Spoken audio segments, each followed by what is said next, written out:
I've looked grown men in the eye and watched the tears run out of their eyes at what they're seeing happen to our country. What is it going to take for conservatives and members of the Tea Party movement to keep this energy going past November, but also into 2012 and leading up to a presidential election? Well, I think at this point, Nancy Pelosi is astonished at the energy that's in the Tea Party now. I haven't heard that statement about AstroTurf in some time. This is a real movement, and it grew from the core of American constitutionalism. And it's not built around an individual or the ideas of an individual, unless we talk about the ideas of the individuals we would call our founding fathers.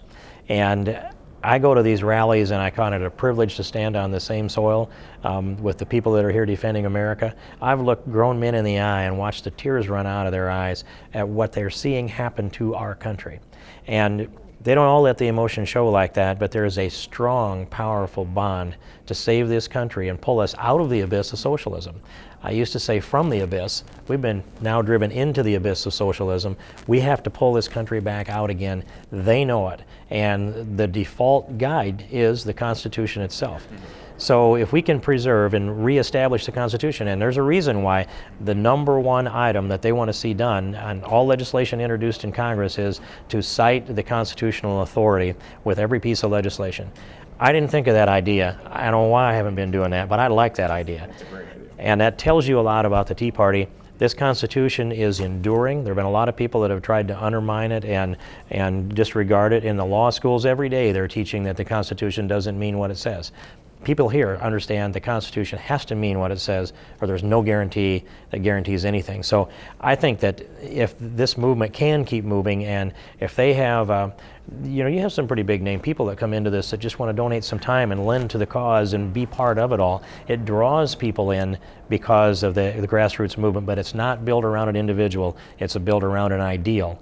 And I think there's going to be energy there, and I think they understand this, that we'll elect some people that took the oath, maybe don't keep it.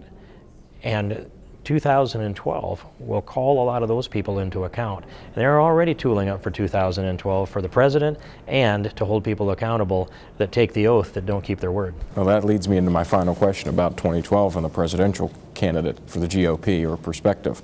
We're sponsoring, Human Events is sponsoring the straw poll here at the convention. And we have a list of 16 or so candidates that we felt would possibly be on a short list for the nomination. In your opinion, who do you think at this point has the lead, if anyone? I'd like to speculate on that and help somebody's career along, but I just have no idea. Yeah. I just don't think that I have any insight that can do anything except make me look foolish after you count the votes. So.